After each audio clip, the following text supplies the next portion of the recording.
ঘোর কান্তারে। বিদ্যা বলে শোনো মতো আমি অবাগিনী, একে একে কহিলা সে আপন কাহিনী।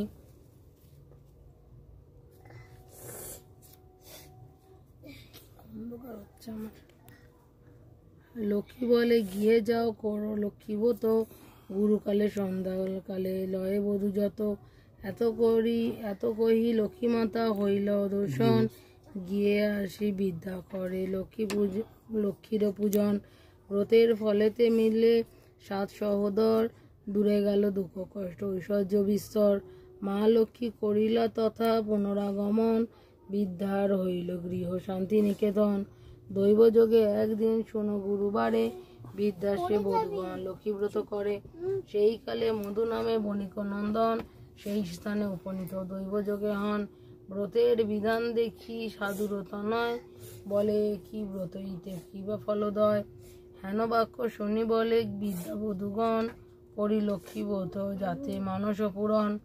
ইহা শুনি মধু বলে করি অহংকার, যে জন অভাবের থাকে সে পূজে উহার।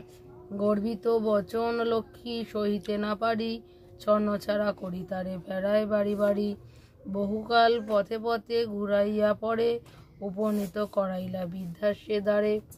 হেরে মধু লক্ষ্মীব্রত করে বধূগণ, স্মরণ হইল তার পূর্ব বিবরণ।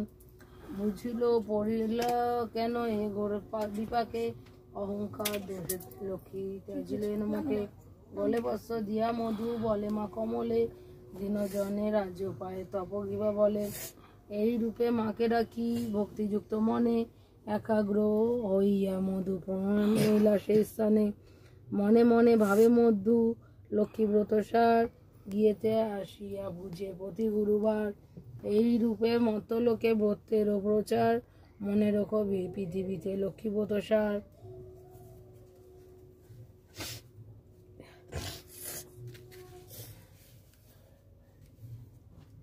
বৈশাখ মাসে ব্রতকথা, রতা কাঠুরের পালা। লক্ষ্মীপতি নারায়ণ কহিলা তখন, তব ভক্ত তত্ত্বকথা কহলো এখন। লক্ষ্মী কহিলা রতা মগধে বাস করে, দিবানিশি আমার এসে ভজয় অন্তরে। জাতিতে কাঠুর আসে যে কাষ্ঠ বেচি খায়, এই রূপে দুঃখ কষ্টে দিন যে কাটায়। প্রভাতে আমাকে সরি বনপথে ধায়, 5 বোঝা কাঠ কাঠি লয় সে তথায়।